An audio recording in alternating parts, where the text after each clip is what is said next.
What's up, everybody? Welcome into the latest The Blitz Network Radio. With you here, as always, is TBN Editor-in-Chief and your host, Robert Zaglinski. And I'm joined by my esteemed friend and running mate, Kyrie Thompson, our lead analyst, as we dive in on all things Jordan Howard, Jay Cutler, and Jordan Peele. I'm sure none of those topics have any tension behind them or any disagreements whatsoever, Kyrie. Yo, there's a lot of J's in there. I love this. A lot of what? I said we got a lot of J's in here. I love that. It's like every, and we got two Jordans. I mean, two Jordans and not even a Michael Jordan reference. Okay, so we can call this specific pod, like, I don't know, the triple J's. We can call it J cubed. JQ, yeah, J cubed. All of it works. Podcast. Yeah. Let's start with the first J, the Jordan, as in Jordan Howard, not Michael Jordan, Kyrie. We're still kind of in the aftermath. It's been a week since the Bears moved on from their 2019 leading rusher, or from their 2018 leading rusher, from a guy that beat Walter Payton to 10 100-yard rushing games, individual 100-yard rushing games. A guy who was the centerpiece of the offense of the John Fox era anyway. He's on to the Philadelphia Eagles for a 6th-round pick with conditions for a 5th-rounder. By now, anyone listening to this knows that. He will be wearing the Philadelphia green. Is that the official distinction there? As the Bears move on, look for a more multifaceted back. Kyrie, what was your immediate reaction to the trade? We've had like a week to process this now, kind of gestated in a little bit. See, for me, it wasn't that big of a deal. Truthfully, I expected, based on the reports from last year, that they were looking to trade him even last year, and so I knew that at least, as far as I could know, right, that Jordan Howard wasn't long for the Chicago Bears one way or another. They weren't going to extend his contract. And I said weeks ago, I didn't think he was going to make it to summer as a Bear. Definitely not to training camp. And obviously that came to pass. In terms of, my thoughts on Jordan Howard, right?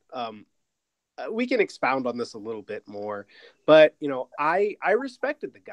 I remember when I went to Bears training camp in 2016 when he was a rookie, and I remember watching him with that running back group and thinking immediately, like, this guy is the best running back in this group. And of course, he didn't necessarily he didn't get to really start, I think, until game 3, just because of an injury to Jeremy Langford. Actually, I think it was game 4 he started, and then he just never let go from there. But, you could see, obviously, the fact that he could run hard. He was a tough guy, durable, always played, gave it everything he had. You could always appreciate that about him. But there was a very limited skill set in terms of I think they didn't, in the John Fox era, they didn't ask him to do much pass receiving because he wasn't very good at it. And the couple of times they did ask him to try to catch passes, he struggled with that. And I think that everybody just knew, based on what we knew about Matt Nagy and the way that they used running backs for the Kansas City Chiefs, that he just didn't fit the profile. And he didn't drop any passes last year, but that didn't change the fact that he doesn't fit the profile. So I personally think that this was a, solid move for both sides here. The Chicago Bears get to move on to, perhaps create a running back room that's a little bit more their style in the new Matt Nagy era. And the Philadelphia Eagles get a good running back who's going to be motivated to, come out and show everybody what he can do. I think the thing, and you kind of touched on it there, that I will always remember about Howard as a Bear is that he was just a consummate pro. Yeah. I had the opportunity, like you said, you mentioned in the training camp, I had the opportunity to do a great story about him I remember, for pulmonary fibrosis, because that's how he lost his dad when he was younger. he's just a humble dude. He was just always a humble dude, plugged away, good at what he specifically does, being a throwback, power back, being a guy that's willing to be a champion for his teammates and be a leader by example. I mean, Howard did everything right. Howard, I think that's the best way to describe it. Howard is a throwback. Like, this is a guy that 20 years ago might have been someone you talk about as definitively one of the best running backs in football, in addition to him being a great person, you know? Agreed. Yeah. And I think, you know, kind of like what you're touching on here, you mentioned, being a throwback, and you know, kind of the way that he plays the game, and how, 20 years ago he would be considered to be, a great running back, and he was a good running back. You know, and I think that's the thing that, when we talk about Jordan Howard's limitations as a complete back, that doesn't mean that we think he's bad. I mean, he was not bad. He rushed for 1,000 yards 2 straight years, and almost still rushed for 1,000 yards, even though he didn't have a very good year. It's just that, I think that, and this is something I wrote about, earlier in the week, is that Bears fans need to kind of get used to this in a way. It's easy to latch on to your fan favorites when the team isn't doing that well. And, that's really all you get is, to get to hang your hat on the fact that Jordan Howard was the one positive thing this offense had going for them in the John Fox era. But things are different now. And, being just a good player and a guy that everybody respects and everybody admires for the way he goes about his business, those are great things. And you want that for your team. But that doesn't mean that, that what you put on film, what you do on the field, just goes by the wayside. There are certain things that he just wasn't very good at, and that doesn't change. Just the fact that you feel that way about him doesn't change those things. Yeah, and you mentioned those things that he just wasn't good at. I mean, it's been a rumor, or was a rumor for most of the past year, that the Bears were going to move him. I remember the Instagram fiasco where he's deleting everything, and then he had some cryptic Instagram posts this year when it was surmised that the Bears were going to move in a different direction at running back.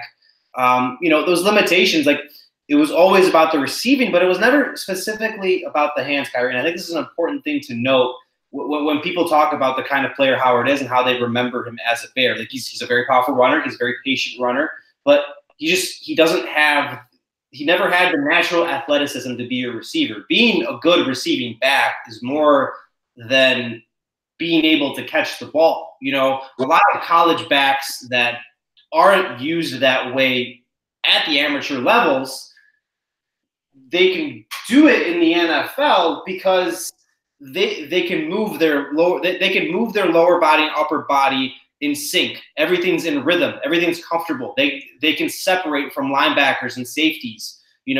Howard couldn't do that. Howard was a guy as a route runner that would run routes, and he didn't have the speed to separate. There was always the story about how he had LASIK surgery or how he was hitting the jugs machine, but it was never just the hands, and that's something that we got overly focused on.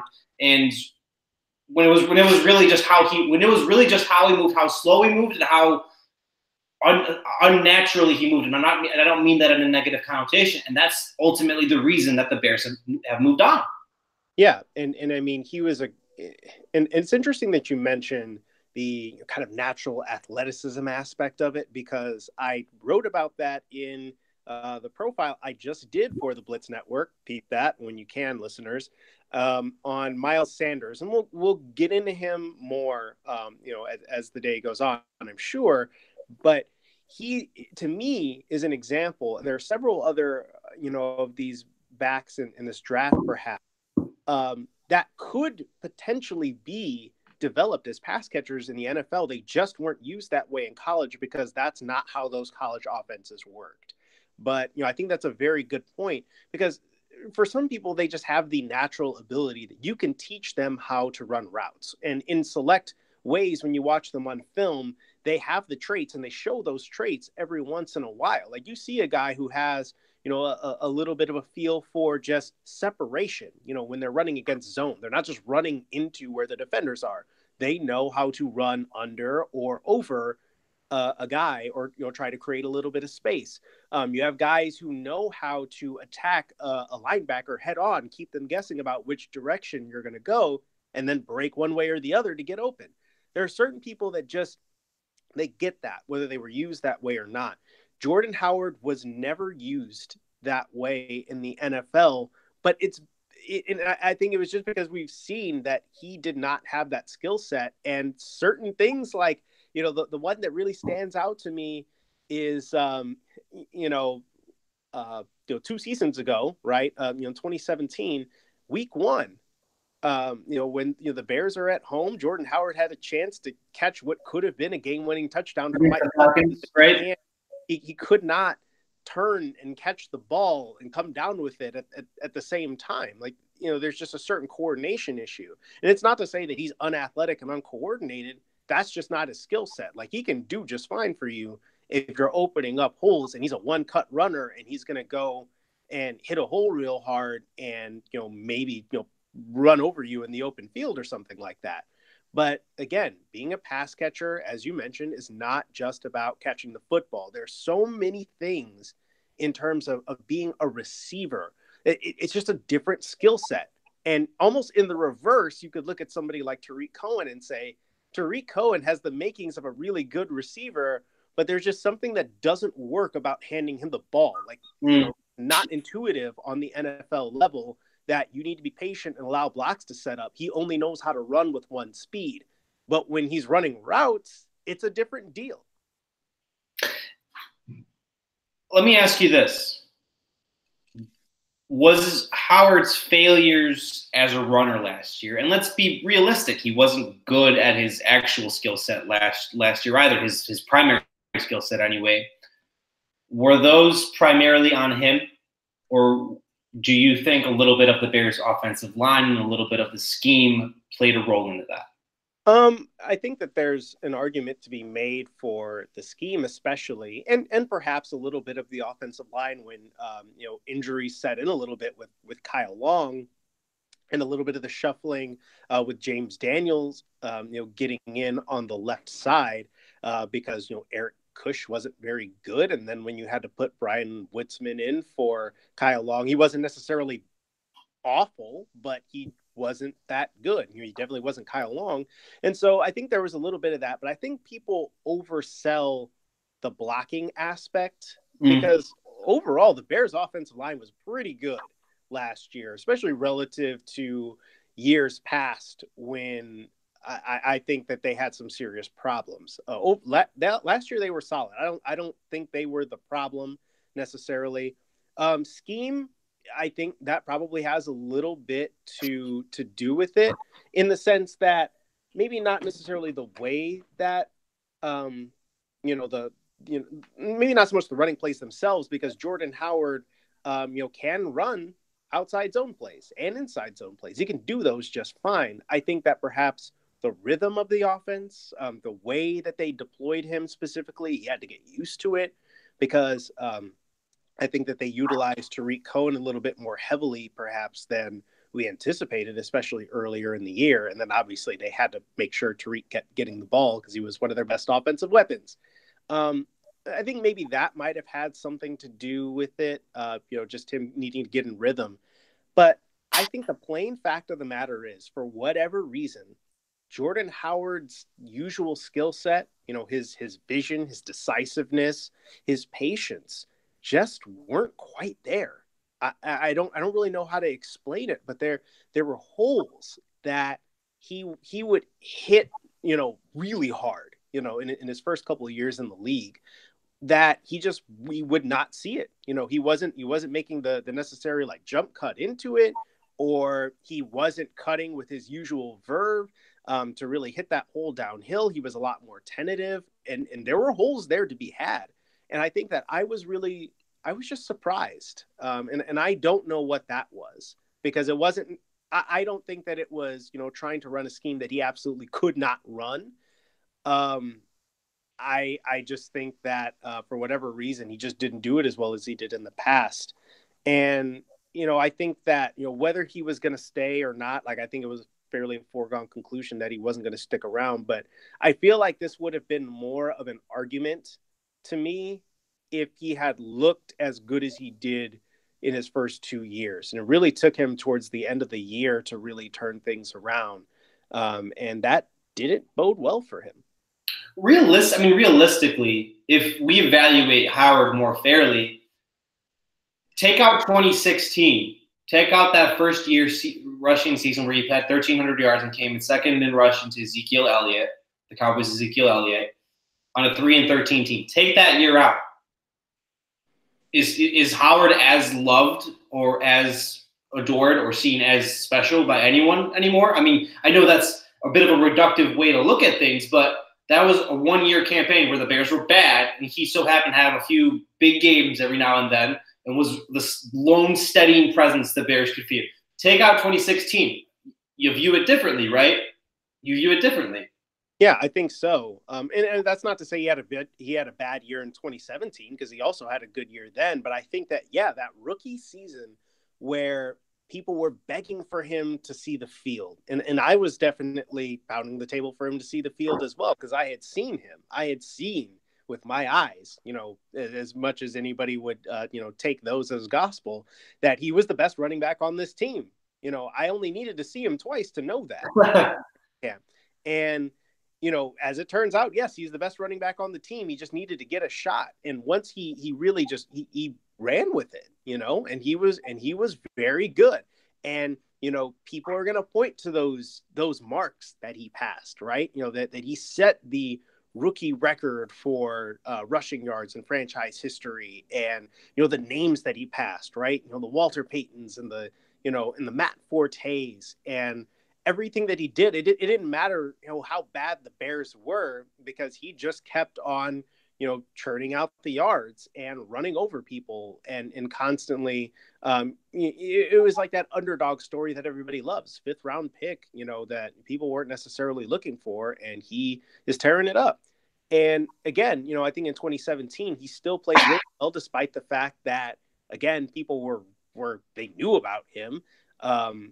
And the Bears offense was still pretty bad, and they weren't scoring, and they knew that Jordan Howard was still, really the one guy they had to stop. And he was still gutting out big plays and big runs and helping the Bears stay in some of these games. And that's what people are going to remember. And I don't want to take that away from anyone, because those things were true. That did happen. But I think that you have a good point. If he doesn't perform as well that rookie season, if he runs for, say, like 600 or 700 yards, we're not talking about this in the same way. Even if he had maybe just topped 1,000 yards, I'm not so sure that we think of him in quite the same way. But again, it's the record breaking, right? That he did, and that was like the thing everybody had to look forward to. Is Jordan Howard going to be the franchise, rookie rushing leader? And so I think that there's a lot of that nostalgia, and I've heard people say exactly that, and I don't blame them for having that feeling. I just also recognize that, the Chicago Bears feel that they need more at their running back position than what he can give. They want somebody who's more of a threat as a receiver. And just the plain fact of the matter is that Jordan Howard doesn't give you that. There's no way that you can spin it to make that not true. We know he's not a fit in the Bears offense, so that leads me into this subject matter. Doug Peterson is from the Andy Reid tree. Doug Peterson, has a Super Bowl under his belt, and the Eagles obviously eliminated the Bears, and they're a respected NFC contender. And he's very close with Matt Nagy. Generally runs some of the same offensive concepts, not everything though. Why, Kari, explain anyway to listeners, why does Howard fit Peterson, or why may he fit Peterson's scheme that is kind of similar to Nagy's, but he doesn't fit in Chicago? Well, because that's a distinction and an argument that was obviously made. Like, oh, hey, They're trading him to the Eagles, and they can find a spot for him. Why couldn't the Bears find a spot for him? Well, I think, first and foremost, I'm sure that they, just were willing to, take on some running back talent because they had a lot of injuries last year and there's a lot of uncertainty there. So they're like, why not take a flyer on a good player?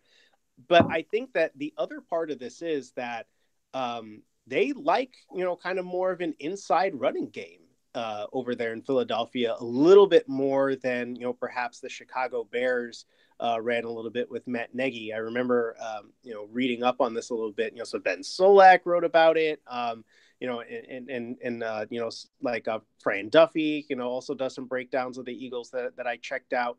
They favor a little bit more of kind of the inside zone game than perhaps the Bears ran. So that's a little bit less running outside and, forcing Howard to either make a decisive cut, back and fit in through a hole or get the edge, which is not that he couldn't do those things because he was able to do those things from time to time. But that's not necessarily his skill set.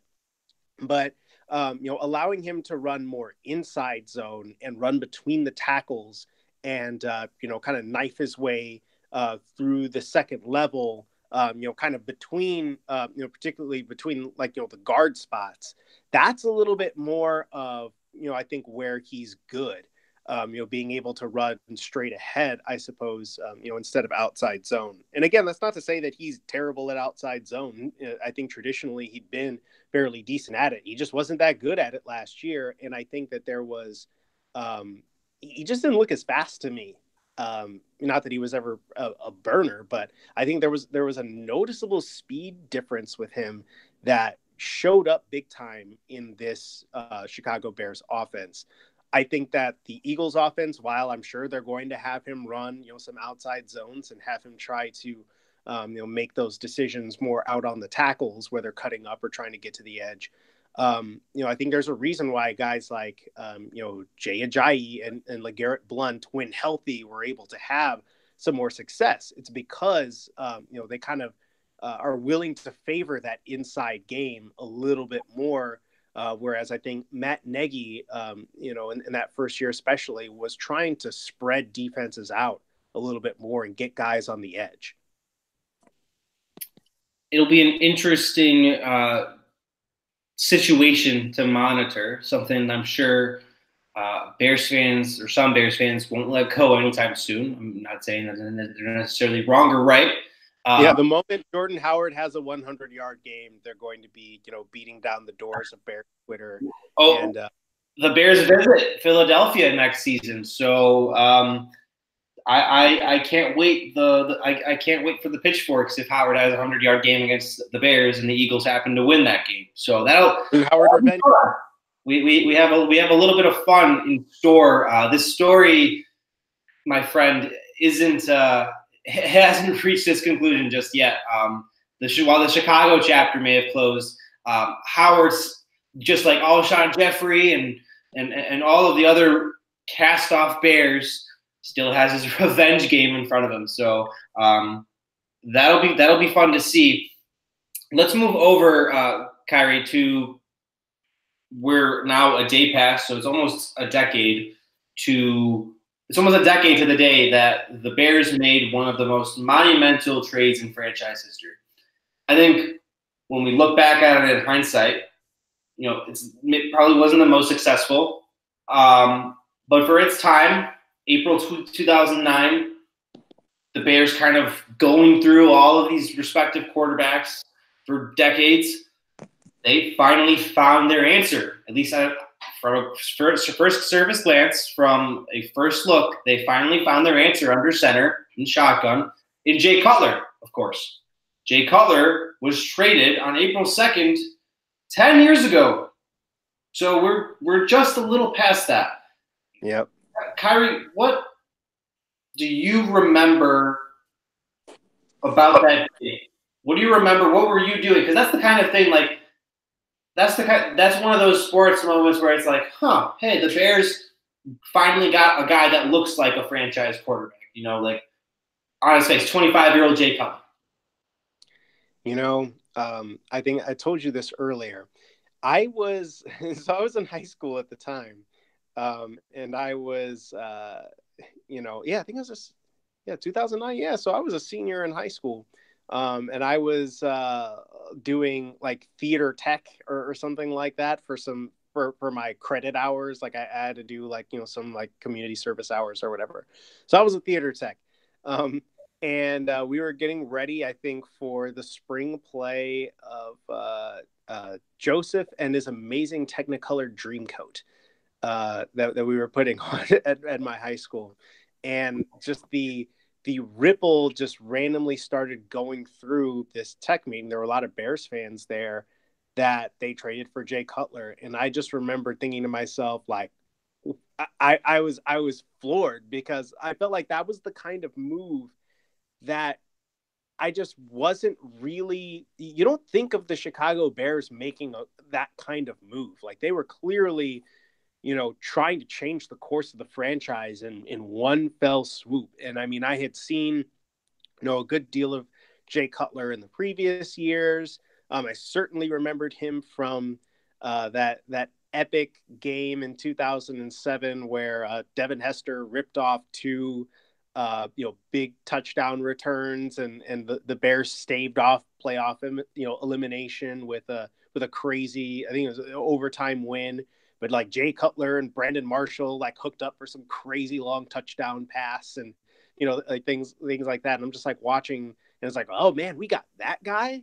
Wow, like that's gonna be a totally different offensive look.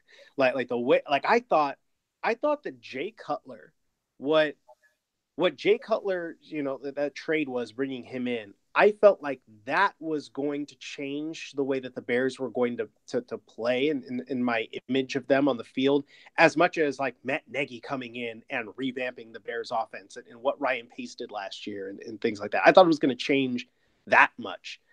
And I just remember, those first couple of games watching him play and thinking, man, like, it wasn't that the talent wasn't there, but it was a combination of, I forgot how much he just kind of throws the ball, up for, people to just kind of come down with or not come down with, and, throwing the ball into double and triple coverage. And also Devin Hester was running routes back then as a quote unquote number one receiver.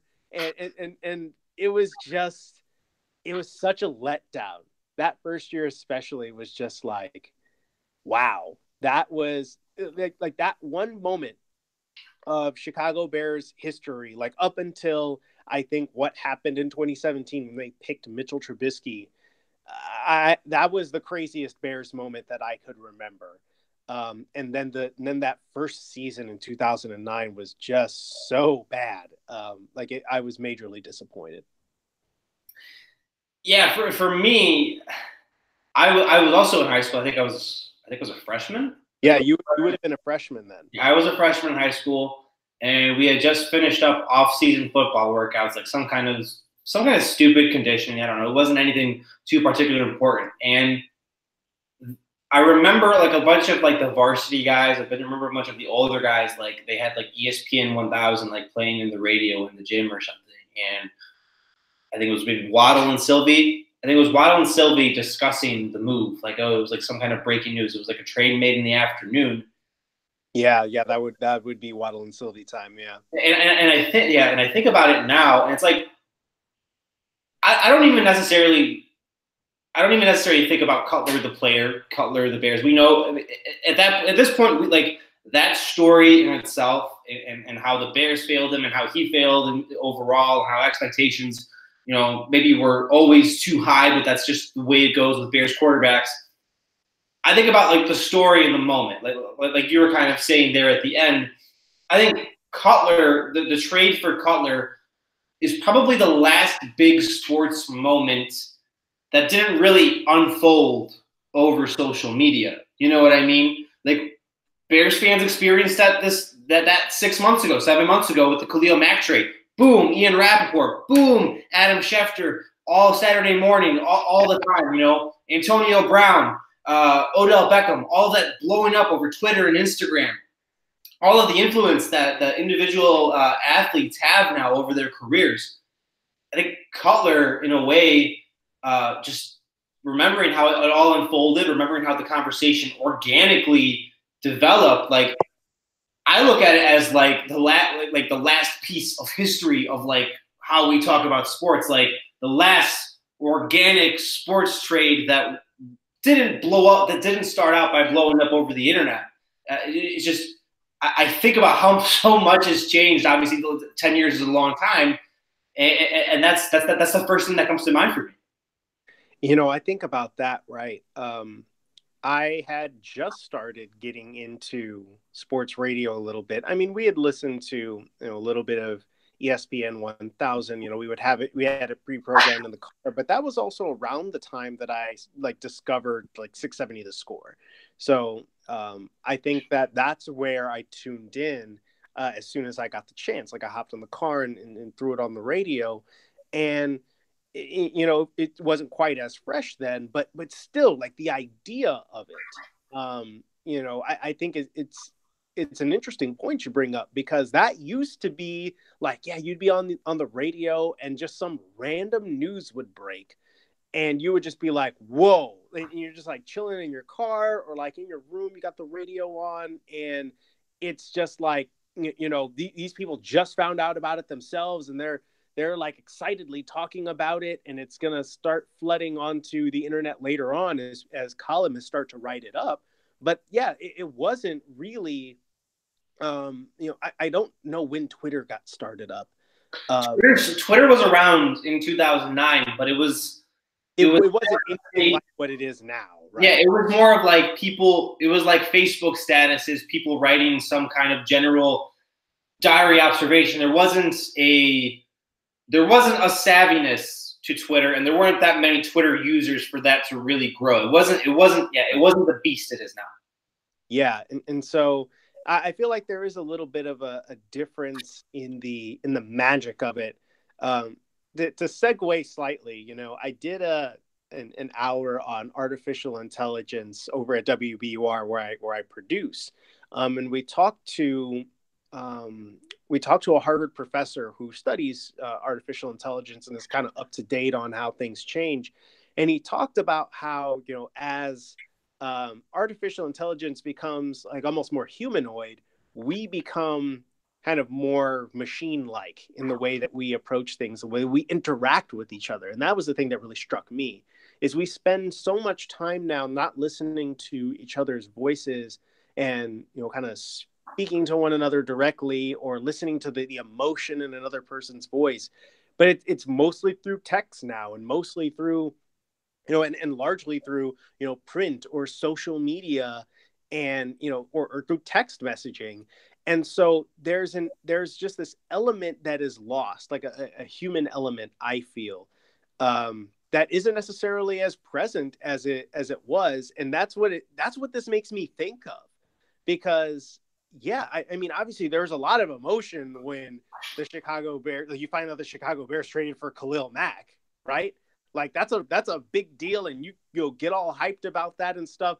But to have it be yeah, I was just listening to the radio, and they're like, oh my God, breaking news, guys, you're not going to believe this. The Chicago Bears just traded for Khalil Mack. It's 10 years ago, that would have been mind blowing, right? But now it's oh yeah, I already heard about that on Twitter. Now I'm just trying to listen to people talk about that. That's actually an interesting point of distinction. I think, if anything, then just given Cutler's personality, his less than outgoing personality, or more of a standoffish personality for some, I feel like almost his trade would have fit better in the heavy Twitter world. I think. Oh, that would have been so fun. It would have been so fun. But my point is that he's more impersonal, right? Or he's theoretically more impersonal, or holds a little bit more of his cards closer to his vest. There's less of an emotional reaction to that. With Mac, I don't want to be too meta here, but you made me think about it. Mac probably would have been better with the organic radio break, or the organic whatever TV news break.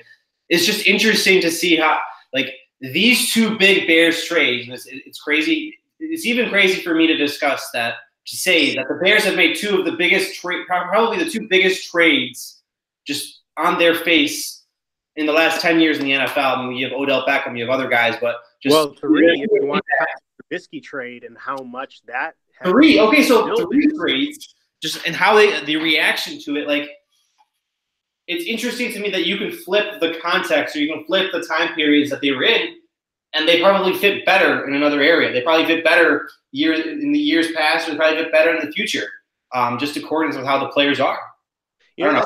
That's interesting because, I think Mac is also a guy, he doesn't necessarily say a whole lot. He's not like this, like gregarious personality, but with him, it's the fact that this is an absolutely generational singular football player. And so it's just like the magnitude and the shock value of it. I mean, obviously it was still pretty surprising, but again, we've been able to kind of follow it on social media and just like, the Bears are a dark horse for this. And then you wake up in the morning and Ian Rappaport's telling you that like, they just did it. But it's like, if you didn't like, if it were 10 years ago, and I mean, obviously we know Khalil Mack wasn't, in the NFL by then, but it's like, if those things had been reversed and, all of a sudden you wake up in the morning and the morning show hosts, are telling you all of a sudden, like, guys, you are not going to believe what we just found out like 5 minutes ago. And it's like the Bears traded for Khalil Mack. Like, it's on. This is a real thing. And to hear people freak out, honestly, and this is a slight, different sport and all that, but I feel like that's what it reminded me of even just a few years ago when, because I did see this on Twitter and all of this, but when I saw that LeBron James was going back to Cleveland, and you hear, and I mean, that was also social media, era, and I saw the Sports Illustrated article come out, but I remember going back and listening to the Cleveland sports, announcers at, the big show over there, WKNR. And they were just like, hold on a second, like, stop everything. Like LeBron James is coming home. And like, dudes were like, Aaron Goldhammer was like weeping on air. And it's just like this amazing radio. It's incredible. But like, I almost like wish that things could be that organic again.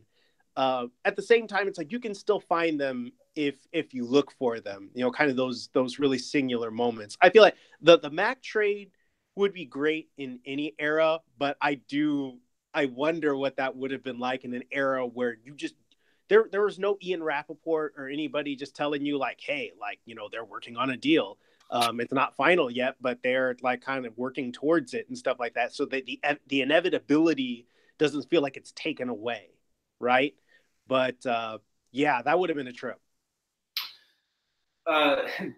Centering back to Cutler, I think about this too, and I mean, now that we're obviously past that decade mark since it happened, I almost, it's weird to me how Cutler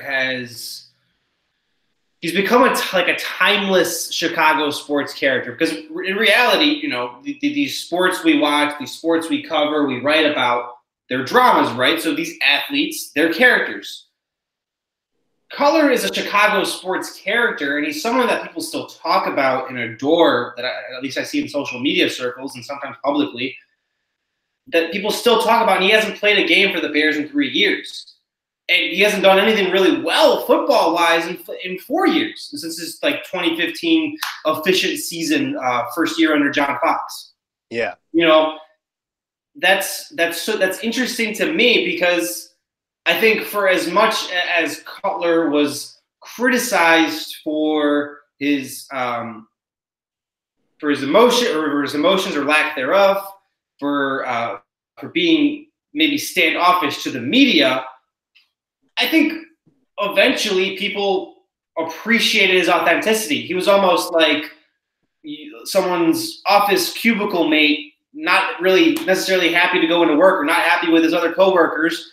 And people related to that, and people emulated to that. The forever the grumpy cat, Jay Cutler, smoking Jay, doesn't care, the entire meme. And he's kind of leaned into that in retirement. He has the reality show with his wife. He's still an Instagram, and I think his wife has an Instagram. If Jay was on Instagram, like there was an entire personality there where his legacy is going to carry on, and without the football part. And I don't know how many guys you can say that about. And that ultimately more than any game, because I'll say this, and we don't have to debate it. Cutler was an average quarterback. He wasn't good.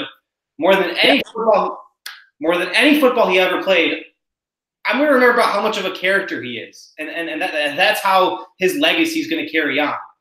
How much of a character, how much of he's not the typical quarterback that's going to give you the bullshit, oh, we played well, oh, I made a mistake there and there. He's going to shrug his shoulders, and that's just kind of – it's not an act. That's just kind of how he operates in his entire life, and people relate to that.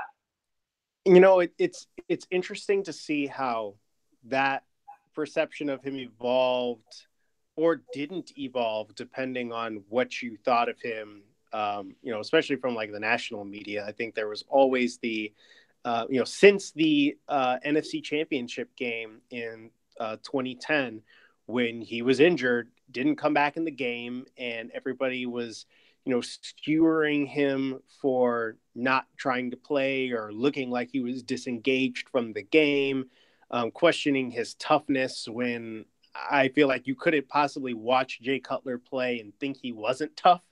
But it's like it's interesting in the way that the conversation has always, there's always been this incredible polarity. I think there are people that are willing to see, into, or as much as possible, into what Jay Cutler, kind of is, and listen to the testimonials from the players and stuff like that. That do speak about him with maybe not so much reverence as, there is a respect there, because they knew that he wasn't just out there not, throwing his jersey out there and not trying, right? I mean, whatever his personality seemed to say to you, I feel like you couldn't say that he wasn't trying. Sometimes that was honestly to his detriment a little bit, trying to tackle people, on interception returns and breaking his thumb and ruining the 2011 season for the Bears, right? Or just trying too hard to make plays. But with him, I think that, that is probably what I'm going to remember. The conversation around him versus, what he was in actuality, as a player and as a character, versus I think what people manufactured because they didn't like him and they thought that he should behave a certain way. He just did not care. He did not care what, people's expectations of him were. And I think that there's something that, I think you're right, is a little bit relatable, because there are all these really, in my mind, foolish norms about what, professional athletes and sometimes what quarterbacks are supposed to be. You don't have to be as, kind of vanilla and golden boy as Tom Brady to be a good quarterback, or like be a good personality at quarterback. You don't always need to be crawling up, and like chewing people out in the media like a Ben Roethlisberger and stuff like that. There are different ways to handle things, and Jay Cutler tended to handle things more in private than he did in public, and I felt like that was always something I could respect. In terms of his skill level, like, yeah, you're right. He was an average quarterback. He was like he was a quintessentially average quarterback. His QB record in Chicago is literally 500. It's 51-51. Just over 60% completions, like and stuff like that. So, he never had a 4,000 yard season here, whether it's because of injuries or just because he wasn't playing that well, or whatever. I think that that's disappointing, given what we knew that he could do talent wise. We knew that he had an incredible arm. We knew that he was athletic, and we knew that he was smart. He was that.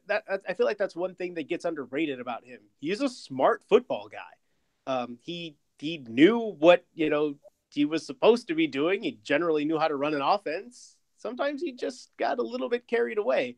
But I think that, again, like you said, average doesn't mean bad. And a lot of football teams will take average quarterback play in a league where oftentimes it's the elite quarterbacks, and then there's a whole lot of bad. There's a whole lot of bad on the other end of the spectrum. I'll say this for Cutler, just as our last note before we transition. He was the first Bears quarterback that was put on a national pedestal that I can remember. There may have been moments with good recs and bad recs during the Bears' run to Super Bowl 41. There may have been, I guess, some, I don't know how it was in 2001. There may have been some debates over Jim Miller and such, over that magical kind of pull out of your ass 13-3 seasons that the Bears somehow had back then. No, Cutler was the first nationally prominent, whether he was good or not, he was the first guy that everyone paid attention to. That negative or positive, that everyone paid attention to. He made the Bears, even if the Bears only made the playoffs once in his 8 seasons with them at Hallis Hall, he made the Bears relevant. He made them a talking point. Maybe that was the goal all along, to give them some kind of revitalizing boost, to merely make them relevant. But he took that in stride. He didn't change who he was in that process, and I think we'll look back, just as when we have the 20-year anniversary. First of all, I'm going to feel very old. We're going to look back on this even more fondly. We're going to look back on that era, and we're going to put this into an even greater context and just reiterate all of these points in that way. But I digress. Let's move over back to running backs, Kyrie. This is the Blitz Network Radio. We are talking here about Jordan Howard, about Jay Cutler. It is the J Cubed TBN podcast. You can follow Kyrie on Twitter at KDThompson5. You can follow me on Twitter at Robert Sislinski. You can follow us on Twitter at the BlitzNet. As far as running backs replacement, so let's start with the one elephant in the room, or a small elephant in the room. I'm not sure how realistic it is, but it's a possibility. Yeah. Duke Johnson is someone that is theoretically available, the dynamic running back out of Cleveland. He's disgruntled. I believe, officially, just looking at it from stories that pulled up here, actually formally requested a trade. There's a crowded backfield there with the Browns, with Nick Chubb, with Kareem Hunt, even though he's suspended for most of the first half of the season. Duke Johnson wants out, and he's been one of the most explosive players in football over the past 3 years of guys with 250 carries. He's an excellent receiver out of the backfield. He's the guy that I think, in direct contrast to someone like Jordan Howard, makes the most, still thrives despite being the focal point, and his production really only dropped off once the Browns understandably got Baker Mayfield. But yeah, he's available, and he has a cap hit of around $5 million, or that will escalate into 2020 season about $5 million. Kyrie, do you think this is a move the Bears should make, depending on the price point?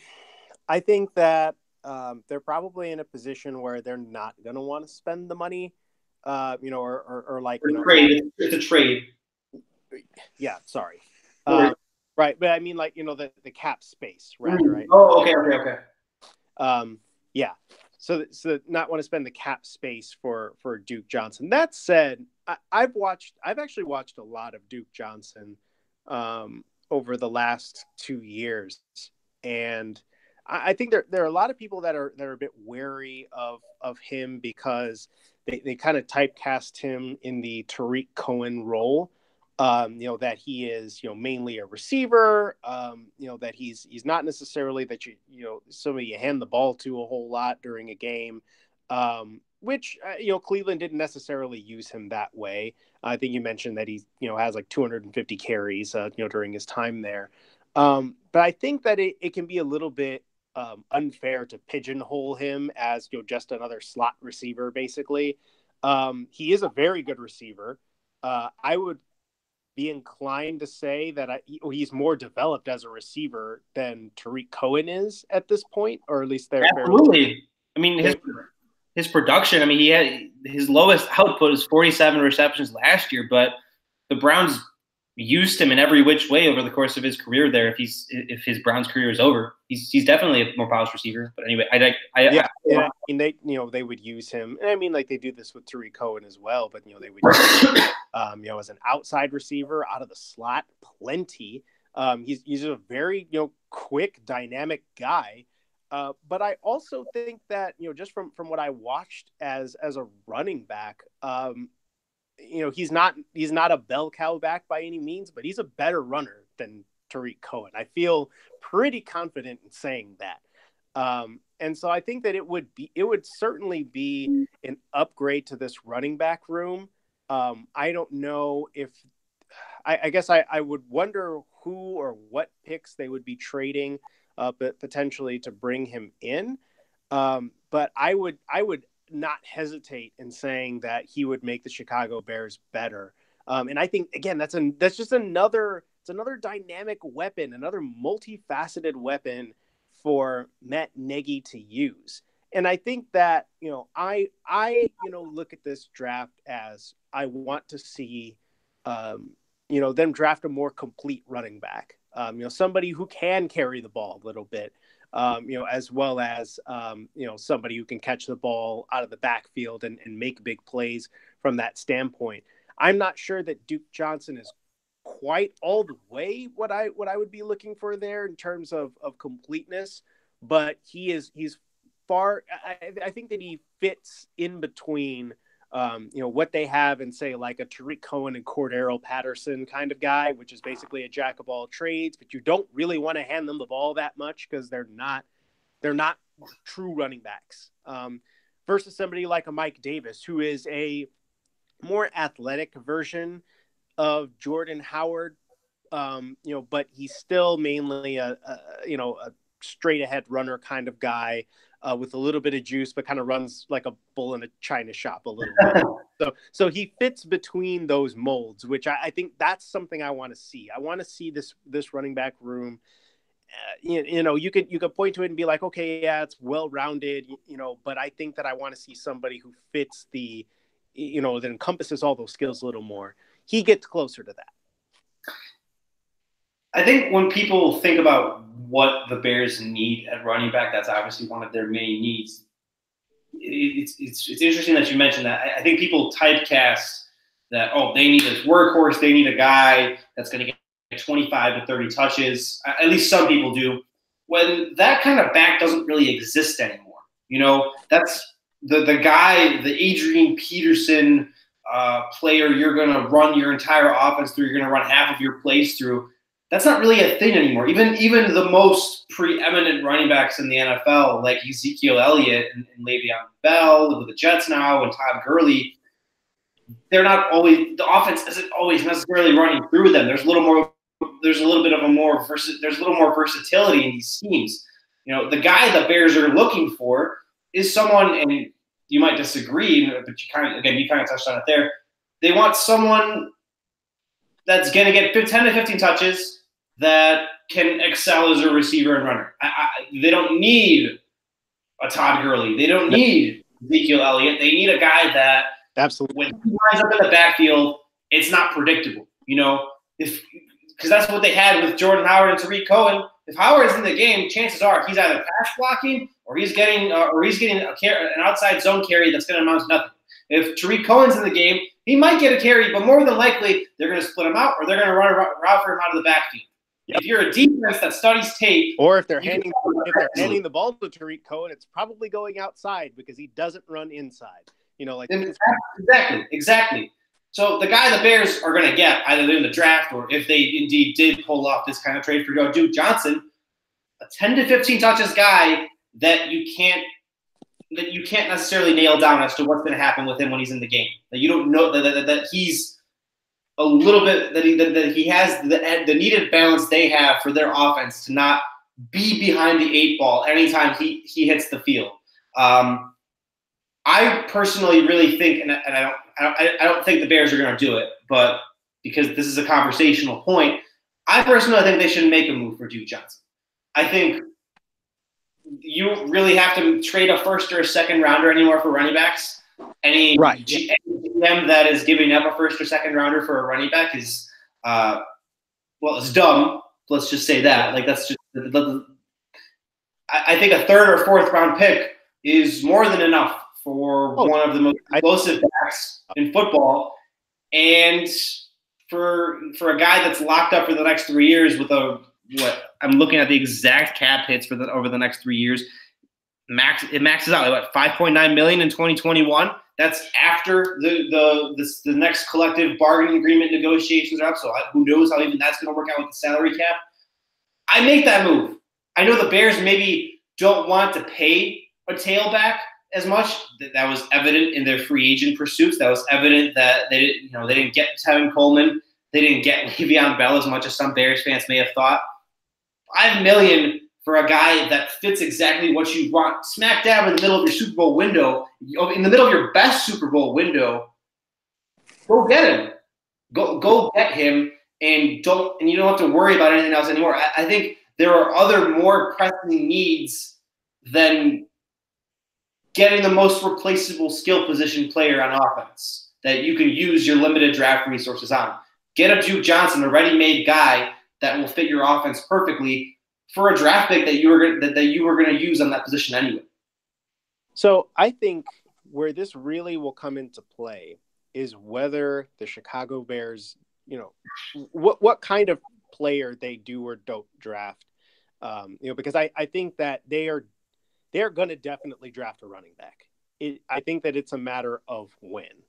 And it matters who it is, because if you're talking about, in my mind, right, if it so happened that they, for example, fell in love with like Miles Sanders and he slipped into the 3rd round and it got anywhere near, the Bears' reach where they felt like it wouldn't be that big of a deal to trade up, like a 2020 pick, and they desperately wanted to do that, then I feel like that would intrigue me. Because I like Miles Sanders, but we can get to that perhaps a little bit later.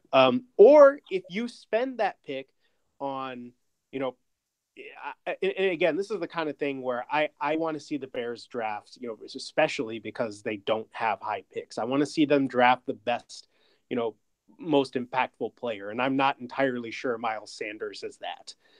So it's like if you draft a corner or a safety or, a backup offensive lineman, or a tight end or receiving tight end, whatever you happen to do. And then you get to like the 5th round and say like Dexter Williams is still around. Then I feel like, you know what, you do that, instead of necessarily spending a high pick on it. If you get a guy that you like, that has the talent to actually be more than just a back end rotation guy or a practice squad guy, then maybe you don't think about drafting or maybe you don't think about trading for Duke Johnson. But if what you end up with is like a 6th or 7th round pick that is a highly developmental guy that, you don't know is necessarily going to be able to develop into a 3-down guy, in the future, then I think that, the possibility of trading for Duke Johnson becomes more of a reality, because I think, as you mentioned, right, this is about maximizing the Super Bowl window here. And I don't think that your Super Bowl window is maximized, especially on offense, with Mike Davis. And, as much as I like Tariq Cohen, with Tariq Cohen in the backfield, you need him as more of that kind of joker role sort of thing. So I feel like, you do need, a back on offense that is going to challenge opposing defenses, because again, we want, and the most important thing here still remains making this offense work best for Mitchell Trubisky. And if they believe that, drafting a running back That can be a complete 3-down guy sometime in the third, fourth, or fifth rounds. If they think they can find that guy, then I would like to see them do that. Because I think that there, perhaps is some upside, to explore there that I'm not 100% sure Duke Johnson has. I think he would be a really good player in the system, and I know Matt Nagy would like him a lot. But I still do think I'm looking for a little bit more of a ball carrier there.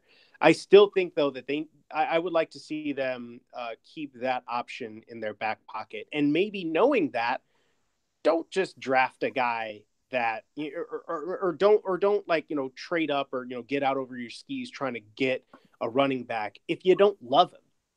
Only draft a running back like in those first 3 rounds that the Bears are going to have if you really like him, and you think that he's going to be something. Otherwise, I would be content to see them address cornerback or or safety or tight end or something like that. The good thing is the Bears don't have just dramatic holes. I think that they at least have, in some of their backup spots, just average players. Like I think that they just want Buster Screen, for example, to just be average. They don't care if he's as good as Bryce Callahan. It'd be great if he was, but being just average and not horrible in that spot is good enough in this defense. And then, as in the safety spot, they got Clinton Dix. And then another slightly underrated thing, even though they probably don't intend for him to see too many defensive snaps, is having DeAndre Houston Carson back as a little bit of a veteran who can, in dire need, spell you a little bit. So there aren't awful holes defensively, which I think maybe frees them up to look a little bit into playmakers on offense. You keep talking about Miles Sanders because you obviously did a profile and film breakdown for him for TBN today. Another shameless plug. Go check that out, listeners. What do you like about him? What do you not like about him? You said he might not be the best fit. And of other guys you've watched, I'm not sure that you and I have dove in as much into draft analysis as maybe we have in years past. But if not so, okay. So tell me what you like and don't like about Sanders, Kyrie, and then tell me about someone that maybe you have watched that fits better. So I like Miles Sanders a lot. Oh, okay. I think that's my main thing with Miles Sanders is saying I don't necessarily know that I would trade up for him. It's a situation where this running back class not being particularly strong, I don't see him necessarily slipping to 87. If that did happen, that'd be amazing. But I think that that's a situation where it would really take the Bears falling in love with him and deciding we got to have this guy, and then they would probably trade a pick. And what I'm saying is I'm not sure that you want to do that. But that I don't know what their big board looks like. But in any case, with Miles Sanders, he really is that kind of very complete back, or at least has the makings of one that I feel like I would want to see the Bears draft. So he's not necessarily a special. He's not a special athlete, right? So he's at Penn State, so he's backing up Saquon Barkley the last couple of years, and Saquon Barkley is an entirely different animal when you think about most running backs even.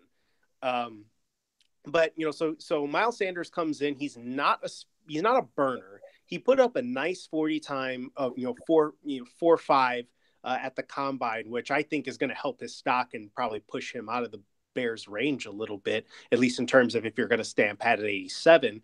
But with that also, he's quicker than fast, but he's not slow, right? Everything is solid. In terms of physical attributes, he's got decent height, decent weight, but he just kind of does everything you want. He runs with good balance, so it's not that he's going to be truck sticking people, but he can fight through contact a little bit, lean his way into yards. He runs with good lean. He's always falling forward. He has very nice patience. You know what he reminds me of actually is, on NFL.com, when you look at his draft profile, they look at him as, his best pro comp is TJ Yeldon, whom I also like. Again, another one of those do-it-all backs who's not necessarily going to blow you away with any one thing that he does, but he's a very good, pass catcher and receiver and very reliable. But I think, what he really reminds me of, in addition to that, is Sony Michel. Ooh. The way that he runs is so nice. He has great patience to set up his blocks. He makes these beautiful cuts, on outside zones where he's not losing any speed. Like, he sticks his foot in the ground and then he's covered 5 yards before you know it. And again, this is without him having great speed. He's able to string together nice little cuts very quickly after one another. He has good peripheral vision. He sees everything. And I think that he's also kind of tough, in terms of picking up the blitzes. He's not afraid to stick his nose in there. He rarely seems to just get beat and be in the wrong spot and look terrible. So I feel like he's the kind of guy where you get him in training camp and coach him up a little bit, and he's the kind of dude who could get on the field right away. He's not like a Tariq Cohen where you can only put him on the field in certain situations because he can't pass block, and so I just feel like he's the kind of solid guy that, can make an impact on day one. And again, he's one of those guys that I mentioned earlier, or, that we were talking about, is they didn't utilize him a whole lot in terms of splitting him out and throwing him the ball, though they did split him out and have him run routes. But I didn't get the impression that he can't run routes and that he can't be a factor down the field. Penn State just didn't necessarily use him that way. And I was intrigued by some of the ways in which they did use him. And this is the broader point here, is that they ran a lot of the same kind of offense that I feel like Matt Nagy likes. A lot of outside zones, a lot of spread type concepts where, they're just trying to get people the ball in space. So they would run him on little bubble screens out of the backfield that are essentially just toss sweeps. And let him get in space and make people miss in close quarters. I mean, he's, they talk about him being a very shifty back, that stands up, but he's got hands. I included a little GIF of a play that I saw, with him against Indiana, where he ran a wheel route out of the backfield. And Trace McSorley throws the ball a little bit behind him, so he has to pirouette and catch it, because it's thrown behind him, and he does it effortlessly. He can run those little option routes that the Bears like to do with Tariq Cohen, where he's coming straight out of the backfield and sizing up a linebacker, and it's a two-way go. Let me, keep you guessing up until the last minute. Gets a little bit of a little hop step in there and throws a little quick juke and accelerates into the route. He has the skills for it. I think it's just a matter of utilizing him that way. One of the knocks that I would have on him, again, I kind of mentioned it, is that he's not necessarily a special athlete. He's creative. He's a good athlete, and he's very creative with that athleticism in terms of making people miss. There's actually a play that I kind of couldn't believe. He's 5'10" maybe, and he just off of a dead standstill just hurdles a guy to make him miss, and then falls forward for a few extra yards. And that really made me take notice. But when you're talking about him getting around the edge, he just doesn't have that great speed. And I think that he's conscious of that. And so sometimes when he's running out there, and he knows that a linebacker is in pursuit and he's seeing him out of the corner of his eye. I saw a play like this when they were against Michigan, and Devin Bush tracks him down for a 3 yard, maybe a 4 yard gain or something, where I feel like he could have turned the corner or at least gotten a couple more yards out of this play. But he knows that he doesn't have the raw speed necessarily to just torch, Devin Bush around the edge. So he's kind of jitterbugging a little bit, and trying to cut inside a receiver's block, when I feel like he needs to just go. Don't sit around and try to make moves. Don't get cute. Just go. And so that every once in a while can be a thing with him, because he's conscious of the fact that he doesn't have great speed. And I think that NFL offenses might give him it might be a little bit harder, for him to get to the outside than he was used to in college. So that's one thing to keep in mind. He's not perfect, but he is very good. And I feel like he's good at things that the Matt Nagy offense could use him in immediately. Kyrie, that was incredible. Anyone who has ever read your film work, your scouting work, that was incredible in voice application. that was an excellent spiel, and that wasn't off the cuff because you've done your homework on it. Like, yeah, I feel I'm taking a mini bow over here. If you don't mind. Yeah. I think you mentioned that edge note. I mean, that's literally Sony Michel, not exactly a burner, but a patient and good runner, decent runner.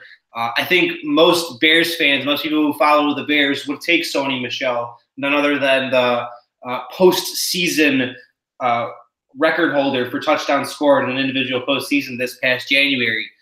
If the Bears somehow did get a Miles Sanders and made that trade up, or he did fall all the way to them in the third round, perhaps that could be Sanders next January. We're getting with the very wishful thinking. Yes. Yes. I think the record is 6 touchdowns. So big shoes to fill for Sanders if he actually comes to the Bears in that regard. Who is, Kyrie, is there another back you like that you've doesn't necessarily have to be as deep of a dive as it was in Sanders, but is there another guy you like that you've kind of started on or have thought about that would fit the Bears? So I've been doing a little bit of digging into, kind of the Justice Hills and kind of Darrell Henderson and a little bit of Dexter Williams, whom I mentioned earlier. Mm-hmm. So the first two guys, especially Justice Hill, because I think a lot of people are very intrigued by him because he's a little bit more of that fast, kind of like lightning quick, potential home run hitter kind of guy that people, would love to see him get out in the field, get out in the open and just go and take off.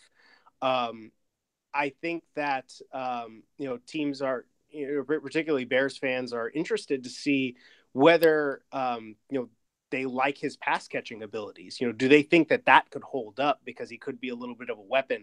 I think he's a little bit on a little bit more on the raw side, and a little bit also, kind of on the slighter side. So he's not. I don't know that I would necessarily have him slotted in as a guy who's going to run a lot more. But he's an intriguing, again, like home run hitter type guy out of Oklahoma State. That people like to think about with this Matt Nagy offense, knowing the discussions we've had about Duke Johnson in particular, right, and a little bit of perhaps a bigger Tariq Cohen, and possibly fitting him in and seeing, because he's a 4.4 guy and he's got great explosiveness. He's also got a 40-inch vertical, just to give you an idea of like this. Again, this is an explosive athlete. But again, I'm not so sold on that, because I think I would like to see a little bit more completeness.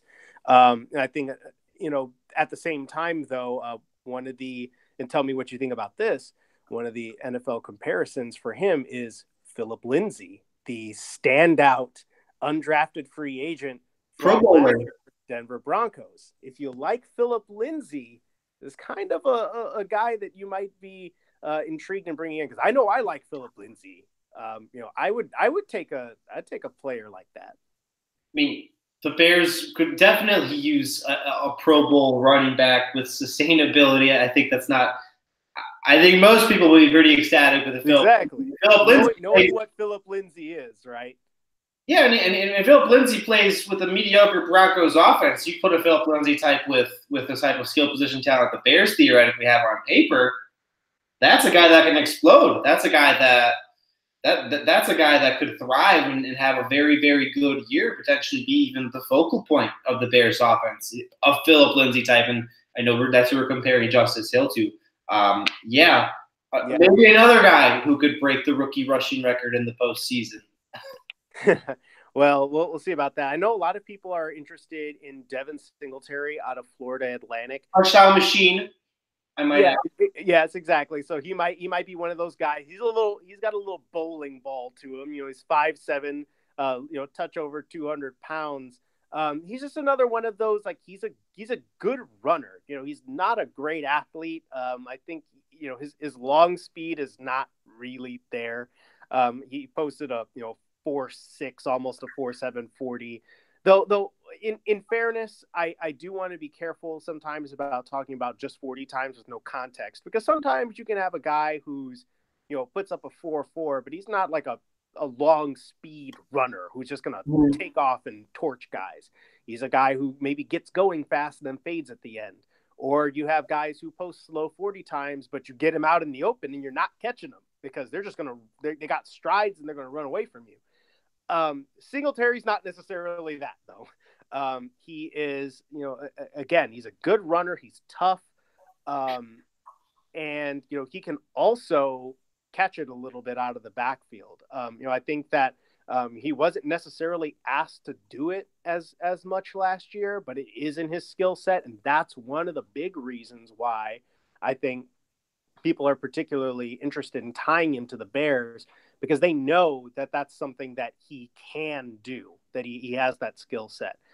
So I think that again, if you're willing to look past some of the testings and stuff in the measurables, I feel like he could be an intriguing option. And again, kind of another little touchdown machine who just kind of, he just finds his way. He knows how to navigate in tight spaces and, kind of squirt through. He's not going to rip off a lot of big runs, but he is going to give you that, 3-4 yards in a cloud of dust and, maybe be a guy who's going to rip off, consistent, 6-7 yard gains if you give him the blocking. One guy, two guys really that I have circled as intriguing, but we'll see where we're at, are Dexter Williams out of Notre Dame and Bryce Love.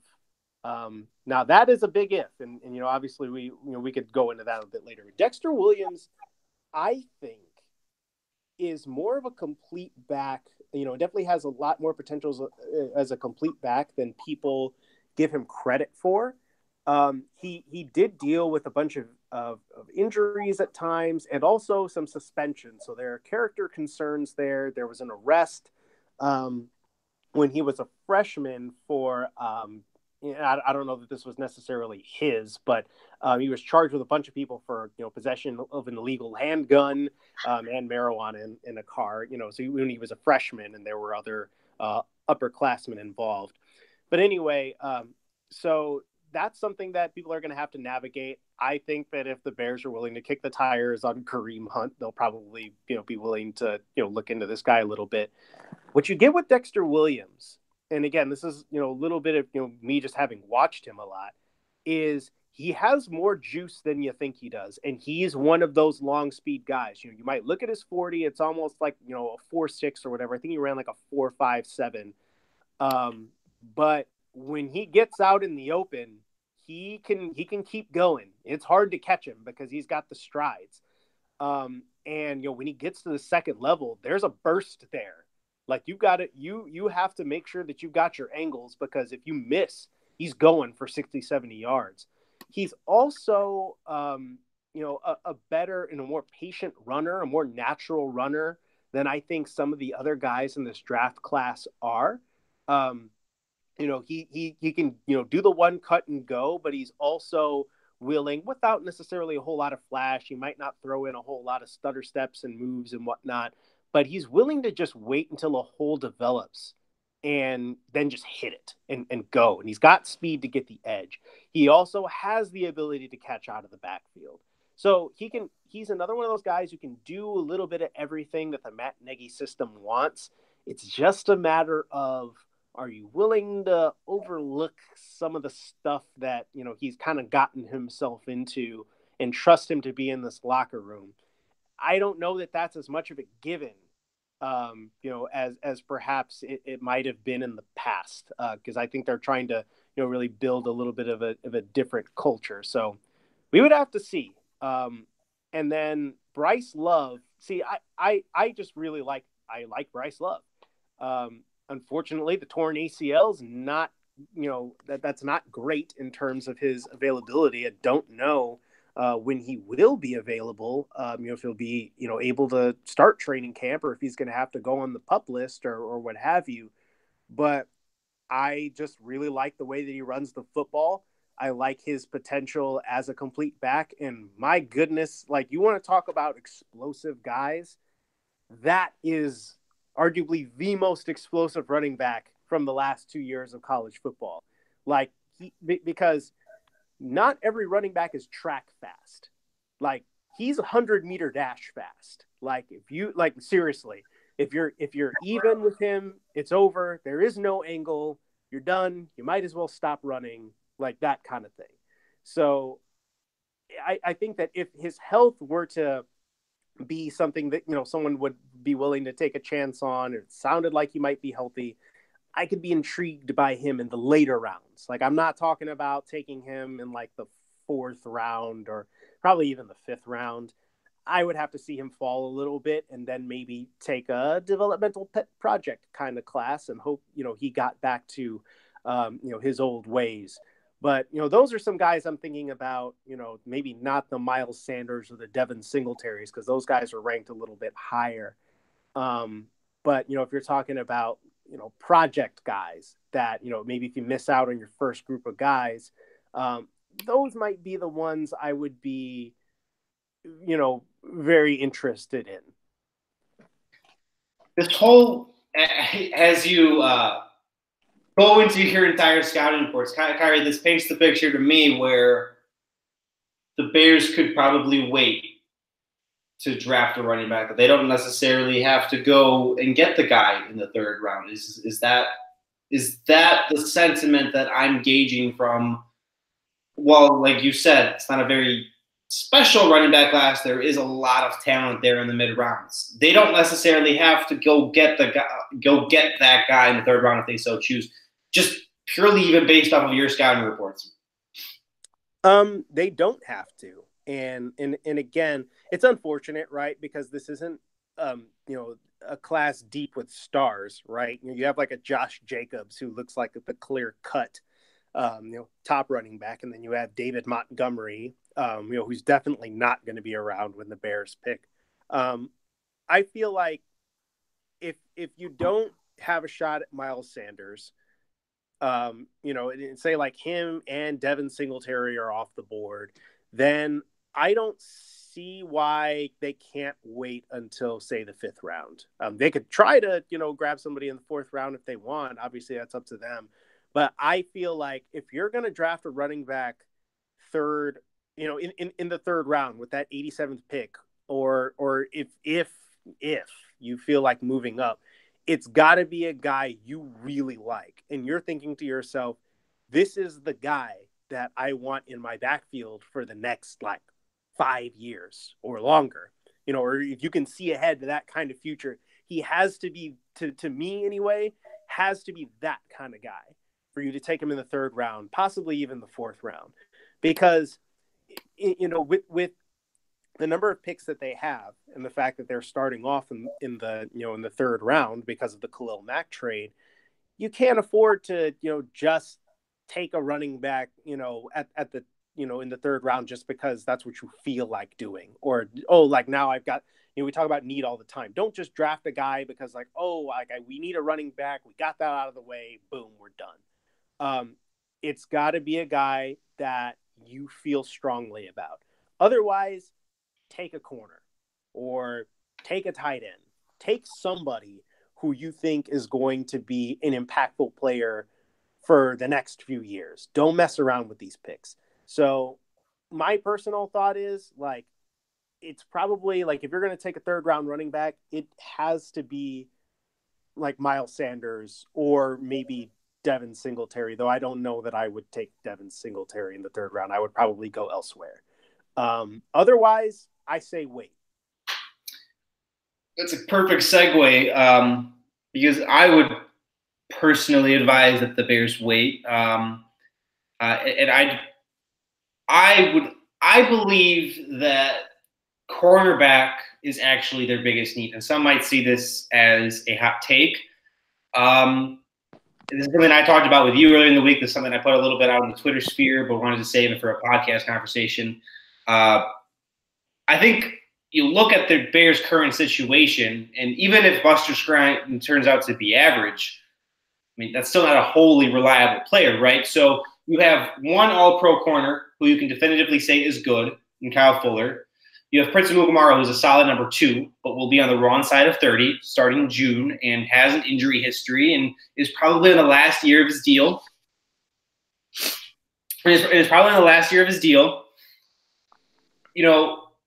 That's a very precarious situation to me. The Bears, to me, are one injury away from complete disaster at cornerback because they don't really have anybody that I would qualify as a good developmental guy or a good top reserve.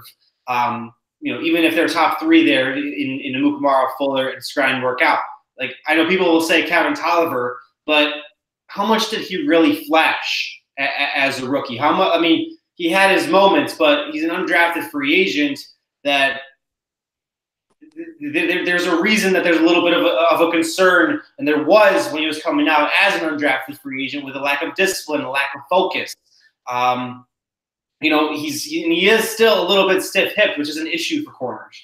So I look at how this situation could play out, and the Bears are in a very dangerous spot with one of the positions that you can't afford to have little depth in. And it didn't really hurt them until the end in 2018 when Bryce Callahan broke his foot against the Rams. It didn't really hurt them then, and they had Sheriff McManus to fill in there. But I just worry if something happens to one of their boundary guys.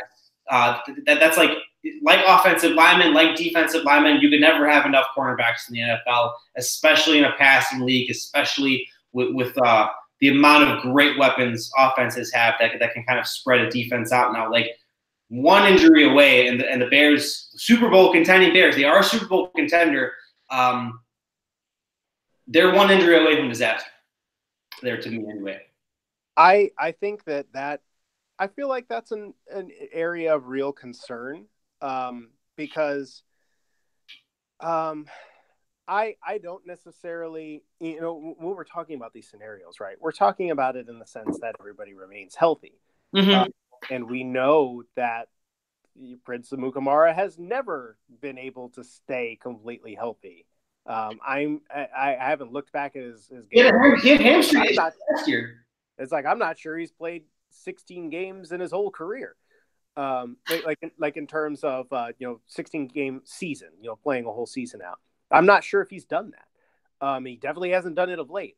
So I think that the concern there, if they're not 100% sold on Kevin Tolliver, then yeah, you do have a little bit of a problem there. And I think that whether you do it in the 3rd round or not, I think that you probably have to draft at least one corner. Certainly at least one defensive back, who can give you some versatility there. But I do agree that, cornerback is arguably the biggest, kind of maybe looking down the road and looking deeper might be one of their. Yeah, I mean, they have nothing. It's not perhaps the most obviously pressing one in terms of just like, who's going to start for us? Like Mike Davis, in terms of running backs, right? Because that's just really not something anybody knows. Whereas I think that there is this little bit of security in terms of having Kyle Fuller and Prince Amukamara, slotted in as your starting corners. But I think what they and the other thing to keep in mind here too is, they've got a different defensive coordinator now in Chuck Pagano, and so they're going to need to look at corners who fit that skill set a little bit more. There's going to be more man coverage this year than I think there was in years past, because there's going to be more, in theory, more pressure being brought. There's going to be more blitzing. And so corners are going to have to be able to hold their own a little bit more frequently. So I think that it's absolutely something that, as I think we talked about, you can never have enough of. You can never have enough good cornerbacks on your team, because cornerback's a tough position to play, and injuries happen in football, and also, right, you have one all-pro corner. Why not look for another guy who could potentially be that good? There isn't. I think there isn't one position that is as magnified when you make a mistake, or tilts a game as much when you make a mistake as a cornerback. When you get burned, when you lose and a receiver dunks on you with like a acrobatic catch, or gets 5 yards or 10 yards of separation downfield, and then a deep bomb of a touchdown or something, like that is the most volatile, sudden change position. Like that is that kind of play, and what cornerbacks are responsible for. I mean, that's the biggest field tilting. That's the biggest field tilting play there is in football. I mean, you need guys that won't make that mistake, or ideally will very rarely make that mistake. So, yeah, I mean, you maybe have a point where the Bears don't necessarily have to worry about it as much as other areas. They're happy with their starters. I just 2 years on now, and they don't really have anybody in the pipeline, and it's a little bit of a concern. And I was merely just curious as to why it hasn't been discussed. There's 2 quality starters in the boundary, but not really anybody you can count on in case anything happens to those starters. And just for posterity's sake, you said you weren't sure if Prince Amukamara ever played a 16-game season. The last time he played a 16-game season was 2013. Every other year, 12, 10, 12, 8, 0 is rookie was that season. His rookie year? No, so he started 0 games his rookie year, I think, when he broke his foot or his leg, when he got drafted by the Giants, and then had a relatively healthy year his second year, at least including his standards, and then finally started all 16 games in 2013. But aside from that, there's always been something that's nagged him. Even last year, he had a hamstring injury that, remember, he suffered against the Cardinals. Right. And the Bears were able to sit him against a bad team in the Bucs, because the Bucs weren't going to do really anything to the Bears' defense. And then the Bears had a bye week, so that didn't really affect the Bears much. You might not get that next year, because Amukamara has a history of hamstring injuries. Amukamara, as solid of a press corner he is, and as great a veteran as he has a history of that. And if that happens again, do you trust Kevin Tolliver? Do you trust a guy? If you don't invest in it, it'll just be something to monitor. It'll just be something. Well, I think that fortunately, there's almost no way that they don't try to invest in this position. Yeah, exactly. And do so with a fairly high pick, because I think that at that spot there are a bunch of really interesting corners around there. So a couple of guys that I highlighted, both in terms of traits and production.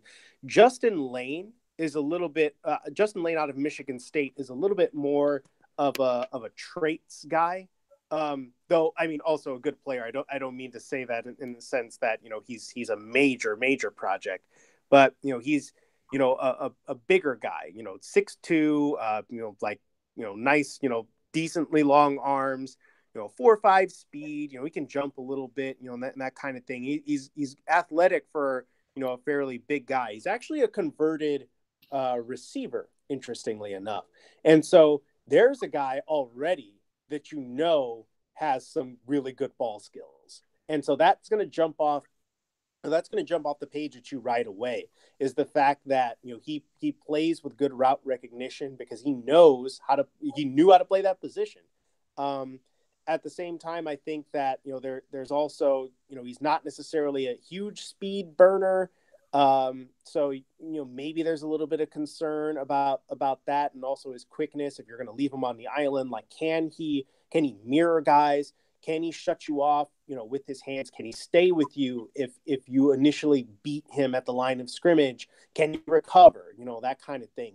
But I think that the intrigue with him is definitely the fact that, he gives you a guy who knows how to play the football, and he's not necessarily like, one guy that we loved from last year was like a Josh Jackson for the Green Bay Packers. Great ball skills, but not a press corner guy. He is best in zone when you allow him to sit back and read a play in front of him. And he struggled when, asked to play against straight up man coverage because he doesn't quite have that ability to just stick with guys, plain and simple. Justin Lane, I think, has a little bit more of that ability and just kind of like play the football, understand route concepts, understand what a receiver wants to do. The main thing will be, being more physical, particularly against big receivers. Can he stick with quicker guys as well? One guy that I, watched quite a bit more of, who's not necessarily as great of an athlete, but had crazy production, was Julian Love out of Notre Dame. He's another one of those guys who's just like, you can probably just plug and play him. Whether you're talking about, he has the versatility to play in the slot, he can play on the outside, and he just plays the football. It's uncanny. He has a great ability to just kind of get in your hip pocket, reach around you, and knock the ball away.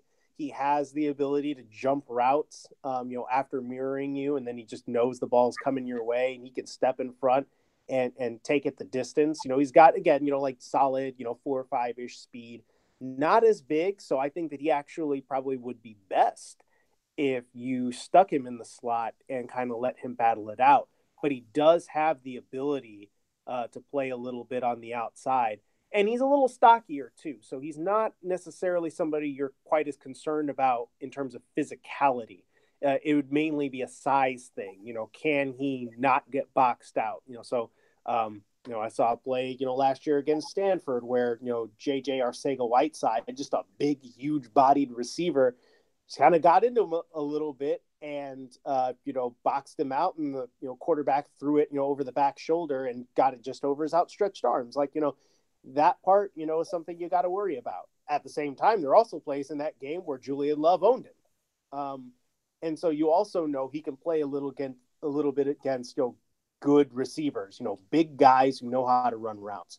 So for me, that would be like a, just a solid guy that I feel like, can just play football, and, give him, Chuck Pagano to coach him up. And I feel like, he would, you'd be able to maximize that talent.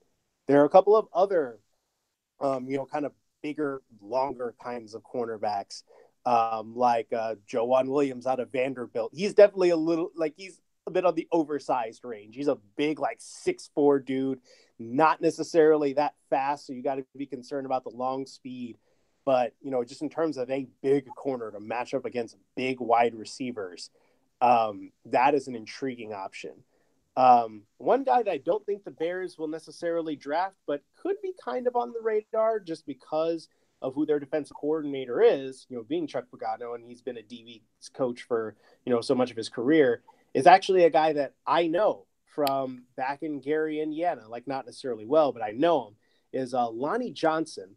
So I remember him in high school, 6'2", big, lanky, wide receiver. Actually was recruited to Ohio State, but wasn't able to go because of the grades. Went to junior college and ended up in Kentucky and converted to cornerback. And so he's another guy with a little bit of that wide receiver understanding. He's a little raw still, but his athleticism and his just ability and kind of as a raw athlete is very intriguing. So I would say that would be like a down the line kind of thing. Like if you wanted to maybe take a flyer on him in the 5th or 6th round and see what Chuck Pagano could do with him. The raw athletic traits are there for him to be pretty good, but still very raw. So it's like there's that spectrum of the Julian Loves and Justin Lanes are, definitely on the more you can draft that guy and maybe have him, getting on the field in year one. Some of these other guys are a little bit more projects, like a Joanne Williams or a Lonnie Johnson kind of thing.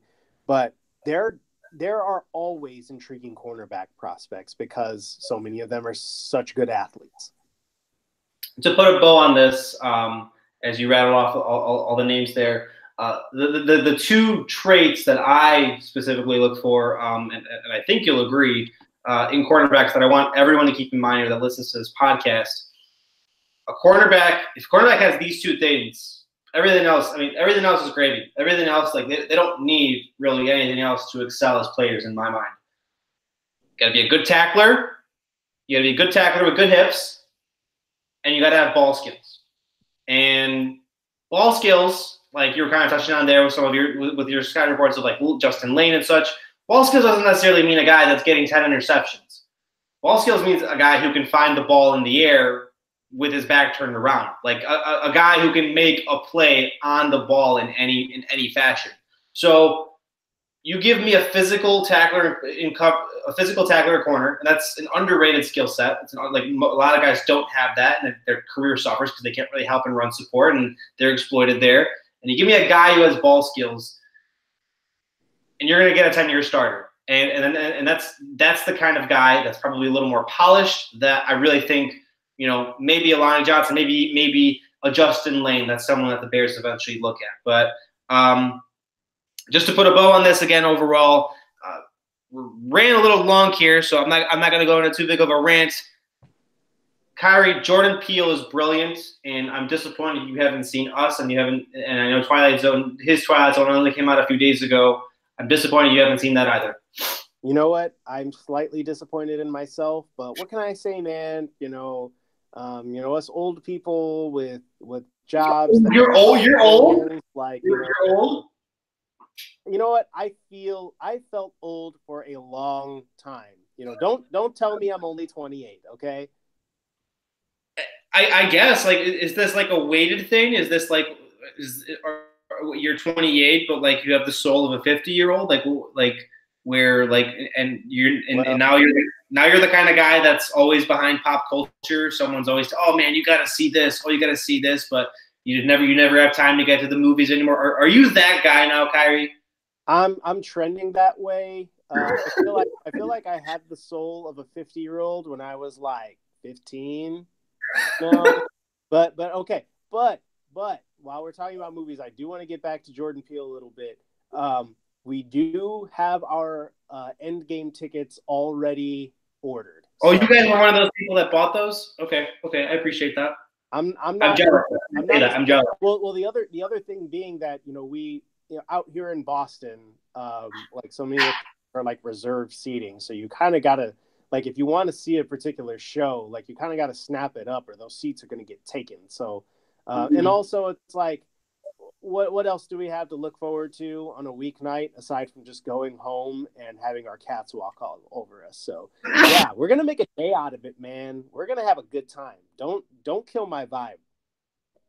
I'm not trying to kill it. I'm just saying, a guy like Jordan Peele. I mean, it's so it's so fascinating to me, his career turn. And you and I have touched on this before. I think the last time you and I specifically potted. I think we're past the point now where people, Key and Peele or any of his comedic career he had in Mad TV, like, that's not part of his career to me anymore. Like, I don't view that. That's not the first thing I think of anymore. I think of him as this.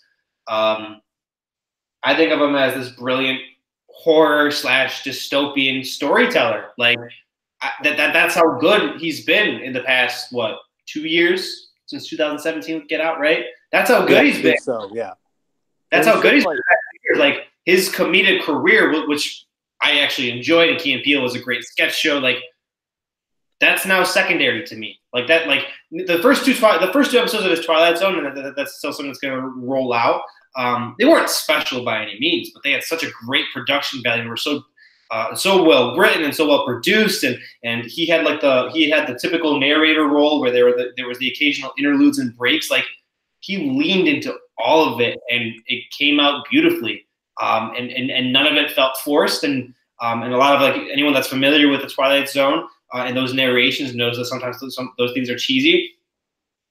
It all came out seamlessly and naturally for Peele, and I'm really happy. I'm really happy that there's there's like I feel like he's the one director, and maybe this is me speaking as someone that's a little bit uncultured in comparison to everything. Maybe there's this other guy that like a more savvy film critic will like, but I feel like he's this one creative visionary that can appeal to everyone and kind of have the entire industry ascend, just in how he makes his movies and shows, just in I think he had some comments the other week about how he's only going to cast people of color in his main roles and anything he produces. Like, this is a guy that's championing diversity and telling fantastic stories with a trademark like flair, and it's fantastic to see. And I won't think of Key and Peele with him anymore. I don't think of Key and Peele with him first anymore. Yeah, I think that's definitely how I see it as well. I enjoy Key and Peele, and it's funny, it's hilarious, but it's not his best work anymore. It just isn't.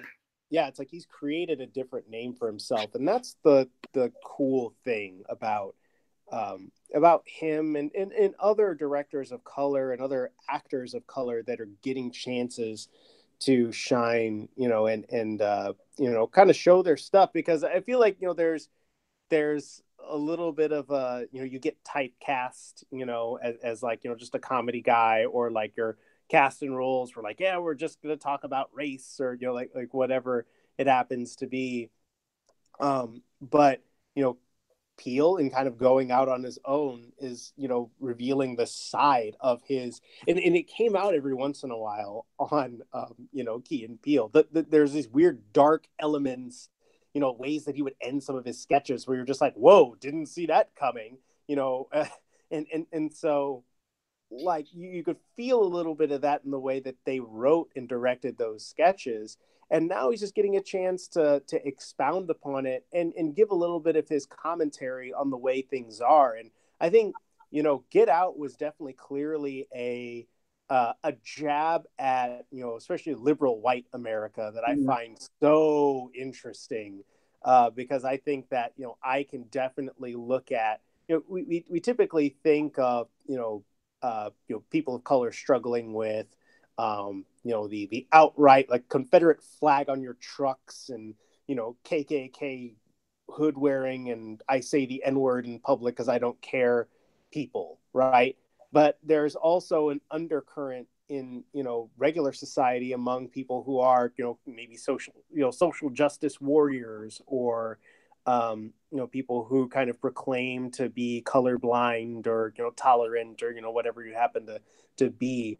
But, there's an undercurrent there of, still belonging to this race, this racist prejudice system that he takes a jab at in such an interesting way that you don't see coming. And, I think, people got up in arms about him saying that he doesn't want to cast, white males as in lead roles, right?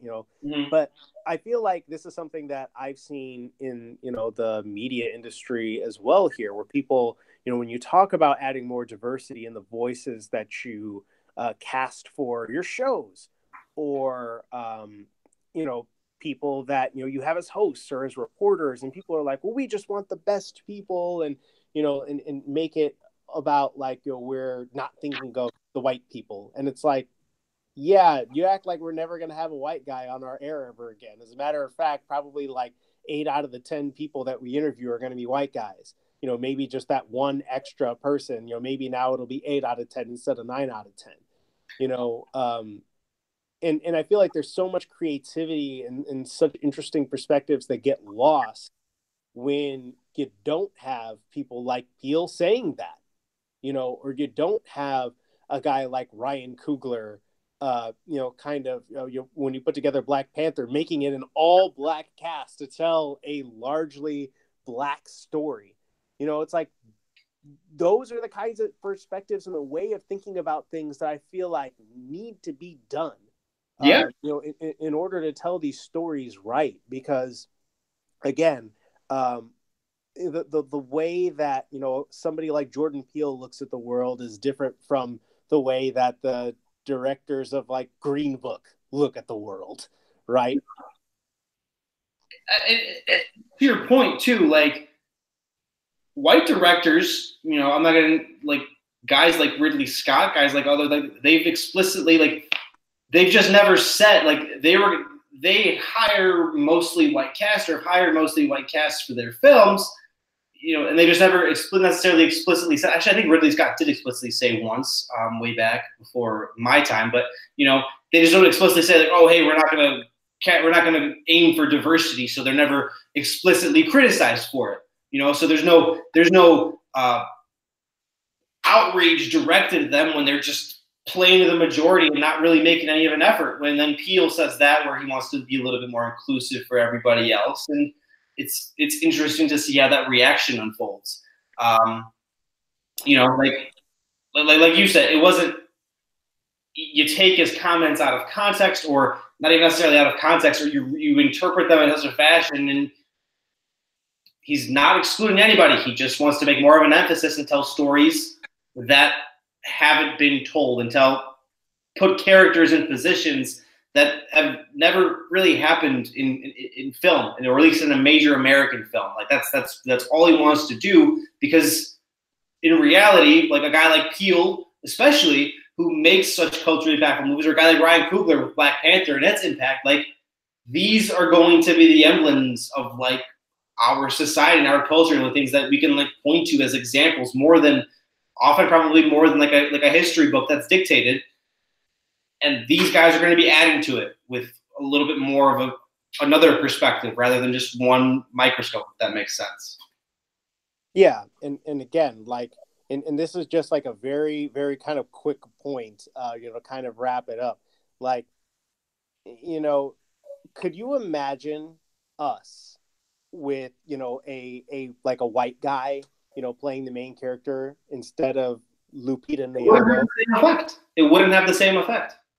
No, it wouldn't. And you know, that's also, it doesn't have the same effect. And it also has the effect in doing what he did of highlighting an incredible actress that I think, you know, again, just does not always get the credit that she deserves, or, you know, or gets kind of smaller roles where you don't really get to see her shine as much, or she's, you know, stealing scenes as opposed to being the person.